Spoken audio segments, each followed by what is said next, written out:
Greetings and welcome back to Switch2Linux. Well, today we're going to spend a little bit of time. I'm just going to look at NextCloud 15.02. I have not looked at NextCloud 15 yet. I believe my servers are running 14, if I remember correctly. And honestly, I liked it a little bit better. There's some things that they took out that I'm not quite as pleased with from 13 to 14. Mostly the ability to check to remember to stay logged in or not. That's no longer an option, and it's actually really annoying because there's some computers I never want it to remember a login. Now, literally, the default is remember a login. Huh? A secure system? That's really dumb. I'd love it if they would restore that back. Because of that, I've noticed several authentication issues on 14, and I'll be in, I'll do something, and then I'll switch pages, and then it'll log you out, and then you have to log back in because what I end up doing is I went into my system and set my system to not remember the login, which basically means it will remember the login for my current session, but occasionally that fails.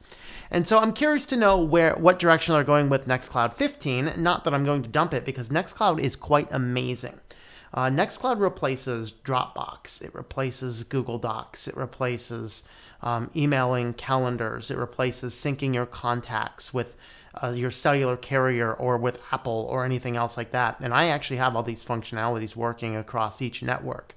I want to do some more comprehensive videos on how to do all that kind of stuff. I think that'd be a fascinating series. It's just a matter of timing. What I might have to do is cut back the video schedule a little bit to get something like that going, so I have more time to work on things. So, what do you guys think? Should I do a few less videos to have a full comprehensive series on NextCloud? I don't know. You let me know. But regardless, we are going to go ahead and jump on in here. And let's jump on over to the installer here. So this is, not the installer. I already have everything installed. I didn't do anything. All I did is I simply set this up. I didn't even verify if the SSL is working yet. I should have a valid SSL here within a few minutes if it's not up yet. Hey, I do. All right, good. Now we're on a valid SSL.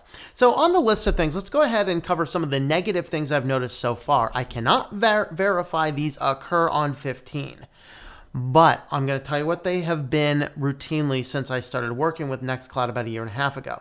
Number one is all your htaccess files and other things get overwritten on an update. And there is no easy toggle option to force your site to go SSL. So now if you're running this on a server, you might do that in Apache. I completely understand that. But it is easiest to set this up on a shared environment, like on a VPS or something like that. More like a cPanel environment where you don't get in and do as much root access things. And so what you end up doing is you use your htaccess to force your SSL. Well, every single update overwrites that, and you have to go back in and do it. It also overwrites your document templates. And since this is a project based out of, I believe, Germany, all of the documents that they give you are all German based. And so I end up having to come in and rewrite my document templates every single time. So for example, this is actually the brown one. If you're seeing the screen, the brown is actually my instance. The blue is the 15. So my brown is 14.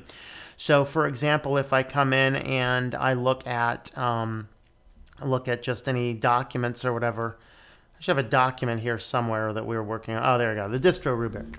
There we go. So if you look at the distro rubric, I believe if you see the bottom of the screen, the document is in German because I just created the document on the platform and it's in German. It works just fine. It just was checking language as German until I came up here into my tools and set my language to check English instead of German. What I end up doing, since I don't do a lot with spreadsheets here, but I do end up working on a document with someone else, is we created our writer documents to actually be English. So we actually rewrote these. So here's my test doc. So if you open up the test doc, you'll see what this one does is it is actually an English document, and I have this font set to Arial. The reason I set my font to Arial is because my co-author for the book knows about how many words he has just with that, despite it does tell us at the bottom. But nevertheless, as we can go up here and do some docs. So this is why, NextCloud will have to do a lot of crazy things to get me to stop really endorsing it, because this is an entire Google Docs replacement. Of course, that rubric me and Pizza worked on together at the same time. We both pulled it up and just simultaneously, and that's getting better and better and better. And the other thing that has really been a huge help is that now Code, Calibora Online Development Environment, which is what you use to make the Google Docs replacement, this is actually now, there is a deb package for it. You used to have to install Docker and fight with Docker to make all this work. You don't have to do that anymore. It is so easy to get working now. And so this is what has made it really good. Now, my question is, what does 15 look like? Do I want to stay on 14 for a while, or do I want to go with 15? And so we're just going to have a quick look and poke around. Now, I'm at an admin account here. My Brown account here, I am actually not an admin account on this one, just for security purposes. So I have a separate admin account, which I use to manage it, and then I do everything else. Over here, we actually have an admin account. So the first thing that I notice out of the gate is things have turned a little bit smoother. So if you see here, we had a square, now we have a circle. Okay. And let's see how some other things work. So here's your PDF reader, which, as always, generally worked pretty well. Not a big deal. So there's your PDF reader. Here's an image, so that's good. And then there's a video, which I'm not going to play right here. Inside of here is a ODT. Now, what you'll notice here is that on this one here, you don't see it, but we got a pop-up box asking me to download the file because I don't have Calibora set up on this. You'd have to have Calibora. Now, this is how text always works. So this is nice and handy as well. We have our activity screen over here, which I've actually disabled on mine because I find it pretty useless. And here is the gallery, which just has some images that you can see, just so you can see what the platform can do. So these are all nice images inside the gallery. All right, so with that, here is back to this. So let's have a look. So this guy here is kind of like a grid view versus a list view toggle over here on the far right, lower left.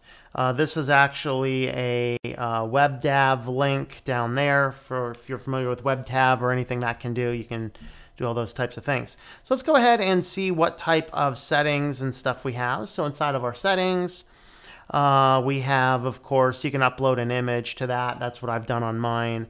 Names, email, all this stuff that you want to do. And then for security, some of the things that they have now is there are two-factor authentication. I'm going to play with this a little bit to see how this works. Let's go ahead and click this. All right, these are backup codes. Okay. Well, after I close the screen off, we're going to go ahead and regenerate those. I'm not going to bother blocking those out of the video. This is an old test domain. It's going to die before too long. All right, so here is administration. What can people do? Like, this is what shows up in the activity feed, which I always disable because I find the activity feed kind of stupid. These are links to download the apps, and the apps work great. I use the desktop app on a Windows writing computer, which runs Windows 8.1, and I have the open source version. You don't have to get it from the Google Play Store. You can actually download the APK of it as well. And I have it actually running on both the Apple device that I still have that can't get on networks anymore, but I do have it on my Lineage OS phone as well. And I want to experiment with putting it on a desktop app as well. So what I'll probably end up doing is creating a development environment that is on a permanent server that I'm going to keep in the background. Here's accessibility, so we can do the dark theme is beta. Ooh, that's kind of neat. So if you like a dark theme, you have the option there. And, oh, I can change my fonts apparently. Oh, okay. So I guess it's just if I want to do something goofy with fonts. That makes it a little harder to read. I'm not really interested in all that kind of stuff. And then here is, now a federated ID here is, this would work with any NextCloud type account. So OwnCloud, NextCloud, anything else with like a federated cloud ID account, this link would work. So of course that makes, I'd love to test that a little bit as well, across not only the individual platform, but across everything else. Now, just to kind of give you another robust look at what all you can do with this, I have an email system. I have 2 web email addresses set up here. I have my contacts, so my phone actually can sync contacts to the NextCloud instance. I have a full-on calendar, which works just fine. Notes is actually what I use because when I'm compiling my notes for my weekly news articles, the weekly news roundup, I actually check them all on the phone, and then I have the note app on my phone, and then I just paste in the articles there, and those will all appear right under notes. And then you can actually stream music from this. So I can actually drop some music up here in any NextCloud device I log into. I can actually stream the music directly from this. So there's mail, the talk application. I need to test this one still on my instance. The talk application is going to be the thing that will eventually replace conferencing and things like that. It works, and it has been working increasingly better. Gallery, and then of course files. Now, of course, inside of our files here, we do have an ebook reader. Well, maybe we should have an ebook reader. Maybe I have disabled oh, you know what? I might have disabled my ebook reader because it really was not a particularly good one. So I'll have to go back and see if my ebook reader see what's up with that. We used to be able to just click on these and read the ebooks right here. I'm not sure why it's offering me to download now, but I'll look into that. I'll look into that indeed. The ebook reader was never particularly good, but I did like the option there, so that surprises me. That should be working. All right. Although I might have turned it off when I was debugging something and forgot to turn it back on. All right, so with all that, we have a variety, I can use it for this. The uploads folder, this is actually set so that my clients can actually send me folders. And I'm sick of getting Dropbox links. Ooh, Dropbox links. Saying, oh, create your account with Dropbox. No, I don't want anything to do with Dropbox. You can actually set a folder here and give somebody the link, and literally a client can come along and very easily, without any computer tech stuff, click, upload a folder. Now, I think individual files are still limited to 8 megabytes. I'd have to test that, but so that's kind of the functionality. So let's go ahead and have a look at what some of the functions are here. So on an admin account, when you go into your settings, we have, these ones are the personal ones. Everybody's going to have a personal tab. And then administration are, these are linked to the administration. So anything you do here is going to work. Now you'll see I got some errors here. This is simply because I haven't bothered cleaning it up. I will identify this one here. I think that this simply shows up no matter what. We actually went through and fought with several servers, made sure every one of these items to a T was turned on perfectly, and we still have this error on the back. So if you're hardening your NextCloud, and I encourage you, if you are using it for real use, make sure that everything else is pretty good. And this one here, though, I would just ignore this one. I have never found an instance where I can get rid of this item here. Instance missing some, so image magic is out of the PHP module, so that's actually new. I've never seen NextCloud ask for that before, so I'd have to maybe install that module if it's something I need to. And then the other items, these are simply, let's see, currently you're running 7.033. Upgrade for the highest. Okay, so maybe I can upgrade my server's PHP. So this warning page does give us useful information. Like I said, just ignore this block. I have never seen this block be solved. Never. Maybe if somebody is a super NextCloud expert, you can tell me why. But we went through and made sure every one of these is set up. And then we had the hosting company go through and verify. And we got ourselves and them signed off, and we still have this error. Everything else, though, is fairly easy to fix. You can look up documentation on fixing most of that stuff. Background jobs, you can do Ajax, you can do WebCron, you can do cron. So there's a variety of different things you can do. File handling, email servers. If you set up an email server, then your system can send you status updates. Here's your monitoring.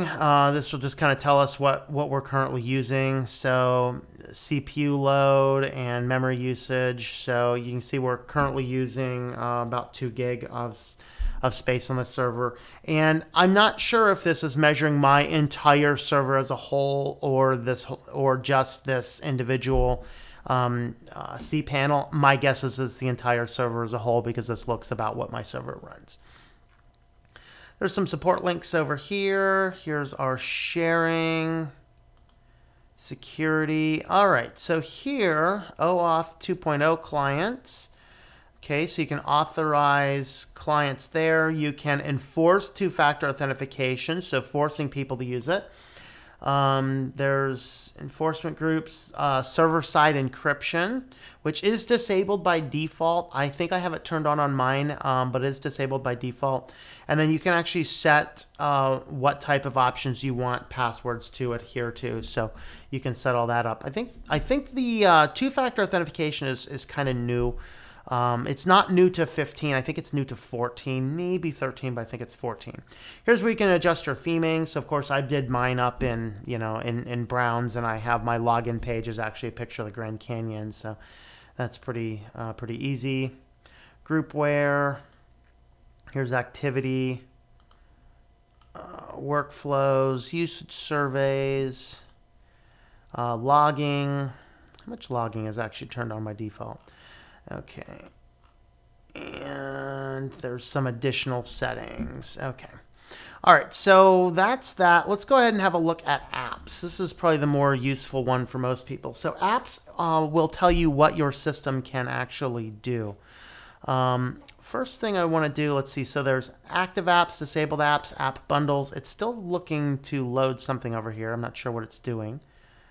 So I think these are all... Okay, so these ones are disabled, so accessibility, oh, these are all enabled up here. The disabled ones by default, we have audit logging, default encryption module, external storage support, and LDAP user group backend, okay?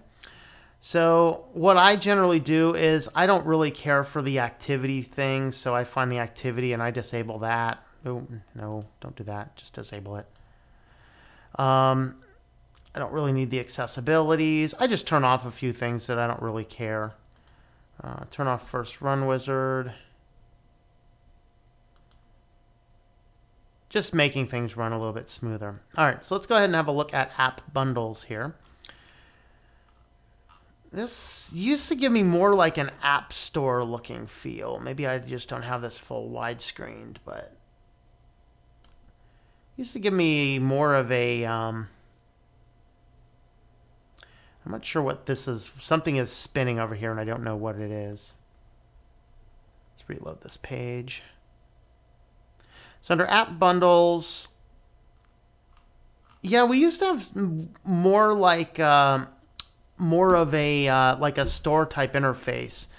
And what I'm seeing here, I'm not sure what is going on with the spinning. Maybe this is just, I don't know what's going on here. So file access controls.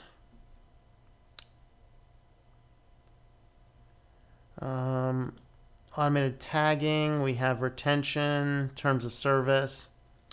Okay, so calendar. So the official ones are the official ones. So the calendar and the contacts. If you want to be able to sync your calendar and your contacts to your cloud instead of this. Now, there is, they embedded a lot of brand new social media stuff. That was one of the things that they had said in their blog post release.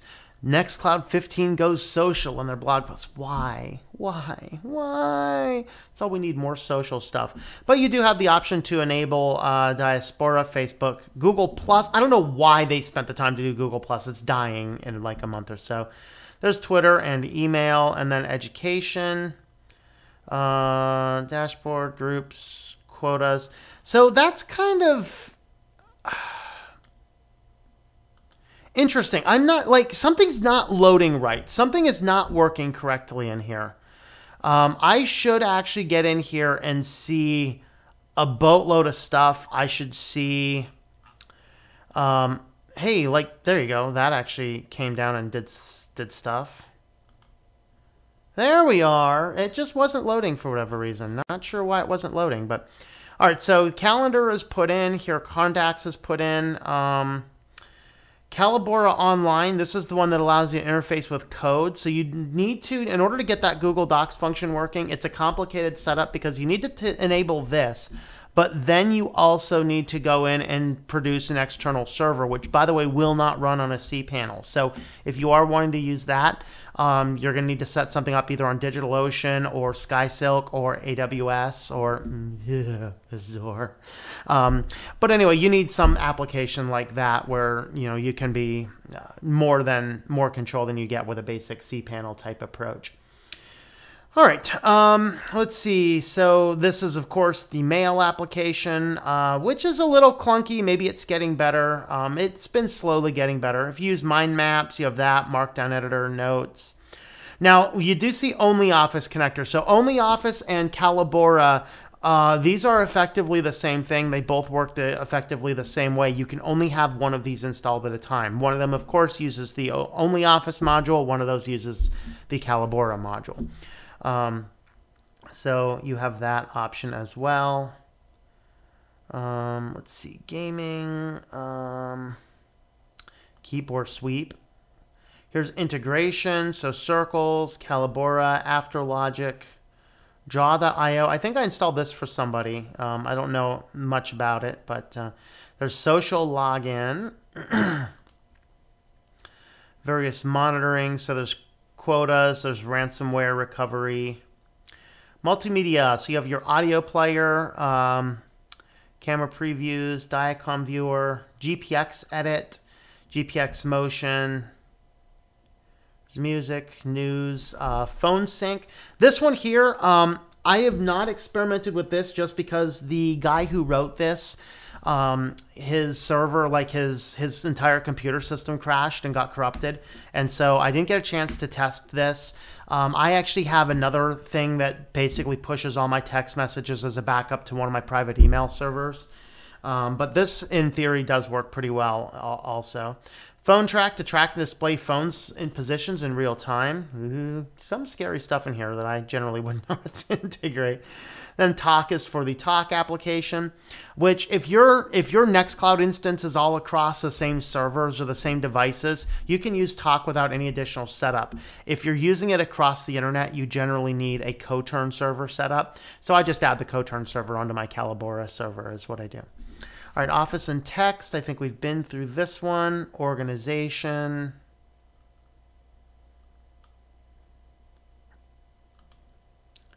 Here's security, full text searches, a variety of text searches, and CR. Here's security, so brute force settings. You'll see that some of these are actually... ooh, there's a YubiKey. Ooh, I'm going to experiment with that. This actually requires a password. One of the bugs that they had, I didn't. Next time it asks me to enter a password, I have to remember to try it. When they first added that pop-up dialog box, which requires a password to use it, it actually,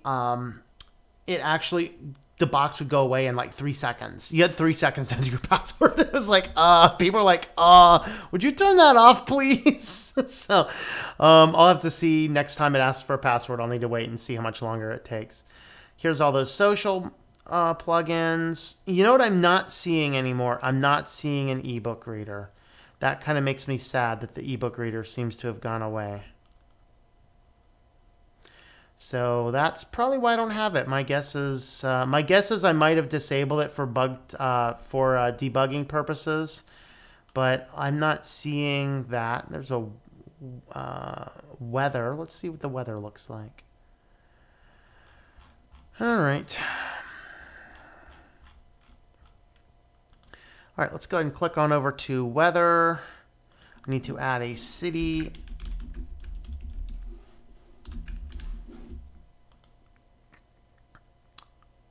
Apparently, I need to add a weather API, which I have an account over there somewhere, but yeah, I don't know what login stuff is for that. I'll have to hunt that down. So I can't show you what the weather looks like.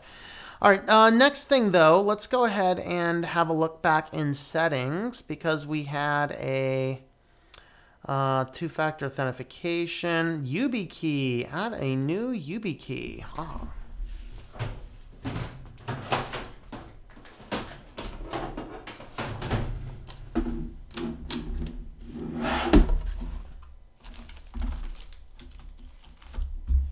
All right, so a YubiKey, anything that you can use a YubiKey for authentication, this is one of the most secure things you can use. Just make sure that you don't lose it. Except I can't plug it in right now. All my USB ports are taken up by my recording equipment. I'll experiment with this kind of stuff and report back to you guys how this works. But you can pick up a YubiKey a variety of places, and that's going to give you a really good, strong two-factor authentication, which somebody would have to actually steal that thing. And of course, I have a couple of those, so you can add extra YubiKeys to many things. So I'll have a couple of them, so in case you lose one, you still have another, or things like that. And so let's see. All right, so we do have YubiKey functionality now. Let's go ahead and let me go ahead and we should have actually let's see if there's anything else I'd want to install. Let's go ahead and do this. Let's see, it's still not asking me for the password. We're going to log out, log back in.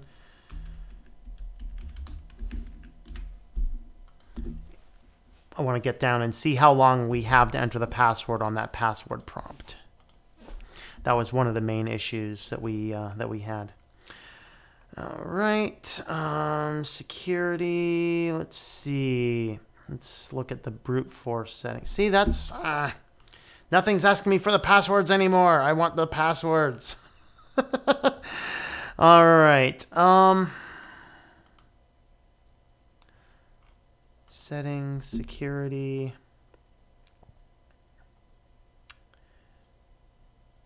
So there's this thing. Create a new app password. I'll have to experiment with some of this stuff here. Huh, okay.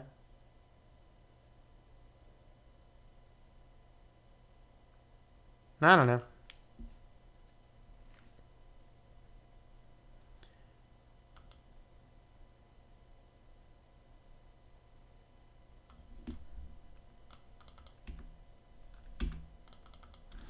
Apparently, I see some of this forced security stuff I perceive as being less secure. So, okay, this one here, we're going to revoke that one. That's the one that we just had. So now, though, if I log out,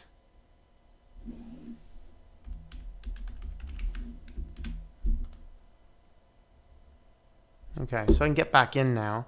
So that other application, I'll have to experiment what some of these things do. I'm just concerned about the ability to get in and create new app. It just seems to me like, I don't know. I need to read up on what some of these things are doing. So it almost seems to me like some of the forced things they're doing is actually making it less secure. And I have a concern about that. I love that old option. Login screen, click the button, remember login. Don't click the button, you don't remember. Click the button, you remember. Why do you take something like that out? That is a regression, people. That is a regression. Regression, bring it back. So I had to go into my system, and the default now always keeps you logged in. So if I were to close down the entire browser here, it's a simple matter of just opening the thing back up. It remembers you. That is so insecure. And this is supposed to be a security platform, not an anti-security platform. And I love the ability because, like, this computer, I love the option to stay logged in. This computer, absolutely not. That computer, absolutely not. This computer, yes. Other computers, absolutely not. And so I loved before I had the option. Now it's either you're always staying logged in, or I had to go into my config file and disable remembering any login sessions. And that means that now I'm having frequent times where I have to re-log in when I'm, never left the session. And so I'm a little concerned with some of the stuff that they're starting to add here, but I don't know. Let's see what it does down the road. Overall, the entire functionality is very nice. Here's our user platform, so you can add new users. You can create groups so that people can only interact within their individual groups, things like that. And so it's good. I'm not saying it's bad. I'm not saying it's it's going in bad directions. I'm just saying that there's some things that it's doing that I'm not in necessary agreement with. So here's Calibora Online. So this is actually where you'd have to enter in your server. On the positive end, well, I mean, I say on the positive end, I have not had a case where I have been logged out, but I also haven't gone into the system to disable that like I've done on my server. So kind of curious to know. Another thing I'll point out is, like I said, when I started NextCloud, I was starting on NextCloud 12, which is now unsupported. That was only a year and a half ago. That kind of means that these development cycles are happening way too fast. They need to slow down and support these a little bit longer rather than push through and push through and push through. Because like I just upgraded off of 12 a few months ago, and then I had to deal with 3 days of headaches of my system not working because of upgrade failures and upgrade issues and problems. A lot of issues with upgrading from a current server. And to have something like this, which is supposed to be a cloud infrastructure and supposed to be the backup, so I don't have to rely on Google, I don't have to rely on Apple, I don't have to rely on Dropbox and all these other services, we need a lot longer security supports. Stop pushing things like social media, stop changing all this stuff, stop going, ooh, new stuff. Follow through with what you got and make it stronger and better without breaking support. Because then, I mean, another feature is the ebook. The ebook functionality apparently was pulled out of here. I don't know when that happened, but it was. And that was a functionality I used. Now we don't have that function. And so literally I moved up to 13, which as of only like 3 months ago, I moved to 13. That was the newest version. We got 15 now. I thought maybe I'm on 14. I think I'm on 14. I don't remember which version I'm on. So they are pushing development cycles, in my opinion, way too fast and pushing older versions out way too fast, which is not good for a platform like this. But that being said, it is a very good system. We do have to keep a closer eye on what they're doing because of that. This is everything that changed from 14 to 15 rather. So it'll be interesting to see what happens with this. They are always updating some things. So of course, there was just another update just a couple days ago. Fixed a few bugs and security things. So definitely, NextCloud is worth looking into. It is, the downside of it is it does take a little bit more technical skill. It's not necessarily something that your regular Joe is going to jump right into. It is a service that I offer, though, because I do keep up to date with it on my own and for some other clients. And I also share space on my Calibora server as well, so that you don't have to set up your own server. I can easily support, I'd say I can easily support somewhere between 5 and 10 users, depending on how much they're using the system on mine. And so, you know, there's room if you're looking at doing one of these and you can't get code working or you don't have the capability. You know, I'll get you a price to piggyback off my server for a while. So that is NextCloud, NextCloud 15.02. I'm going to have a look at some of these things, and I'm actually going to, I'm not sure if I'm going to delete this instance or just change all the credentials of it. I'm not sure, one of the two.